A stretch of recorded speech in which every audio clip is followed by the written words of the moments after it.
Hello, I'm Martin, and welcome to Short Stories, brought to you by the National Taichung University of Science and Technology Language Center. Today's short story is called Brer Rabbit. Brer is short for brother, by the way. Brer Rabbit is a popular character that was passed down from generation to generation of African Americans living in the southern United States. The character originated from West African traditions about a trickster animal, usually a rabbit, that used its wits to outsmart its enemies and frustrate authority figures. Say, that sounds an awful lot like an iconic American cartoon character. Anyway, the character became popularized across the United States after Joel Chandler Harris published his Uncle Remus stories in 1880. What makes this character so compelling is that although he is small and weak, he can still get the best of his much larger and stronger opponents. And who doesn't love an underdog? Well, before I tell you the story of Brer Rabbit, I will tell you the vocabulary and example sentences. After the story is finished, I will ask you 4 listening comprehension questions. Time to start. Vocabulary. Cocky. Cocky. The cocky athlete was confident he would win. Not the sharpest knife in the drawer. Not the sharpest knife in the drawer. He's not the sharpest knife in the drawer, but he is a talented singer. Scarecrow. Scarecrow. Farmers use scarecrows to keep birds away from their crops. Nuisance. Nuisance. I don't want to be a nuisance, but could you give me a hand? Eavesdrop. Eavesdrop. The spy eavesdropped on their conversation. Play along. Play along. I know you think this idea is crazy, but just play along for a minute.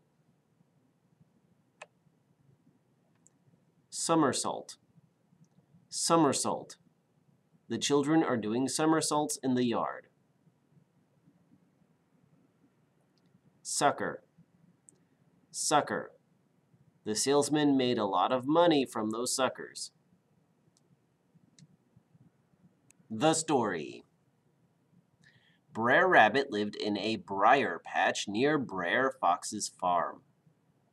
Brer Rabbit didn't have much to eat, so he asked his neighbor, Brer Fox, for some food. Brer Fox looked down at the scruffy rabbit and said, "Get lost, boy," and slammed the door in his face. After that, Brer Rabbit decided to steal a little bit from the fox's peanut patch, which became a regular habit.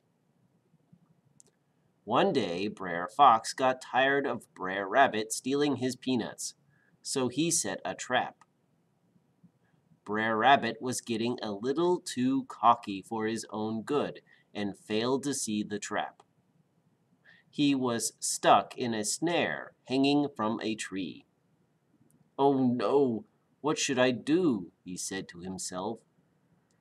A few minutes later, he saw Brer Bear walking down the road. Brer Rabbit had an idea. "Hello, is that Brer Bear? How are you?" said Brer Rabbit with a big smile on his face. Now, Brer Bear was not the sharpest knife in the drawer. He looked at Brer Rabbit hanging by his foot from a tree and said, "I'm fine, but you seem different today. What's going on with you?" Brer Rabbit replied, "Oh, I'm having a great day. Brer Fox is paying me $1 a minute to be a scarecrow." Brer Bear's jaw dropped. "Wow, I didn't know Brer Fox had so much money." Brer Rabbit smiled and said, "He sure does, and soon I'll have a lot of money too. But I have one problem." Brer Bear asked what the problem was, and the rabbit replied, "My leg is getting pretty tired from this rope. I need to give it a rest. Do you think you could take over for me for about 20 minutes?" Brer Bear was overjoyed at the thought of how much money he'd make. "Really? 20 minutes? That's like $200, right?" Brer Rabbit nodded his head and said, "Sure, and with that money you could buy a calculator. Now let me down." Brer Bear untied Brer Rabbit. Then Brer Rabbit tied up Brer Bear. "There you go. You're all ready to be a scarecrow. Just remember to hold very still and don't say anything," said the rabbit. "Gee, thanks," said the big stupid bear. It was several hours before Brer Fox returned and discovered the bear in his trap. "What are you doing here?" said the fox in a surprise. "I'm working as a scarecrow. Can I get paid now?" answered the bear. "Who gave you the idea to be a scarecrow and that I would pay you?" asked the fox. Then he realized what must have happened. They both said in unison, "Brer Rabbit." After this incident, the fox decided that something had to be done about Brer Rabbit. His tricks were a nuisance. Most of the animals in the area had been fooled by him at least once, and Brer Fox was tired of losing some of his peanut crop. Brer Fox called a meeting that night. All of the animals that Brer Rabbit had offended over the years were there. Brer Coon, Brer Badger, Brer Polecat, Brer Bear, and even Brer Buzzard. They had decided on a plan. Brer Buzzard would carry Brer Rabbit up into the sky and then drop him onto a big rock. The next day, Brer Buzzard met Brer Rabbit on the road.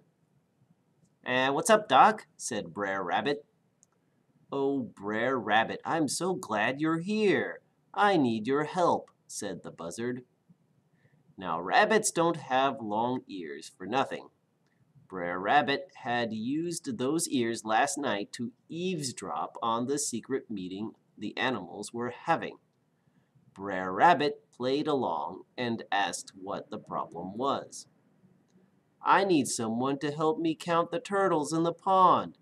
There are so many of them," said the buzzard. He then asked the rabbit to hop onto his back while he flew over the pond. Brer Rabbit complied with his request, and up they went. The other animals were on the ground watching and waiting for the rabbit's death. When the buzzard was at an appropriate height, he decided it was time to dump the bunny. Before he could do a barrel roll, the rabbit gripped the buzzard's neck with his front paws and stuck his back paws under the buzzard's wings. In this way, Brer Rabbit was able to steer Brer Buzzard and fly wherever he wanted. The wicked animals on the ground watched in confusion as the buzzard looped the loop and did somersaults in the air. "This doesn't look good," said Brer Fox, and he was right. Brer Rabbit saw the other animals on the ground and aimed the buzzard right at them. Crash! Brer Buzzard smacked into the other animals, and they were now all lying in a heap in the dirt. "So long, suckers," called Brer Rabbit as he jumped into a briar patch. "Better luck next time." The questions. Number 1.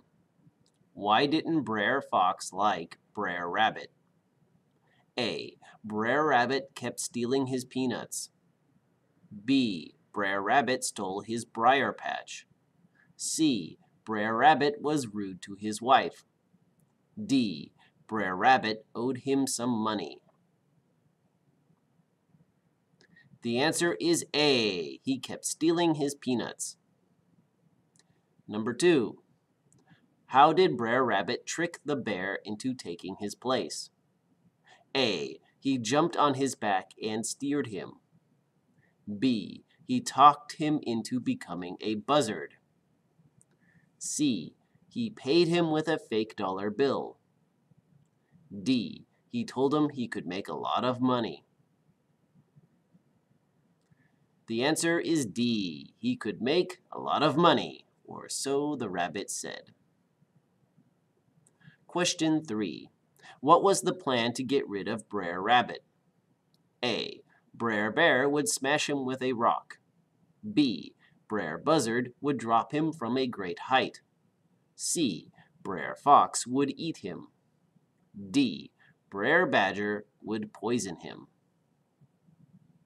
The answer is B. Brer Buzzard would drop him from a great height. Question 4. Why did the plan fail? A. Brer Rabbit overheard the secret meeting. B. Brer Rabbit attended the secret meeting. C. Brer Rabbit recorded the secret meeting. D. None of the above. The answer is A. He overheard the secret meeting. Well, that's the end of today's short story. And I hope you maybe got a taste of some traditional American culture. Brer Rabbit is one of those characters that has had an enormous impact on the cultural history of the United States. And most people today have never even heard of him, but his influence is still very strong. Well, thank you for watching, and that's all, folks.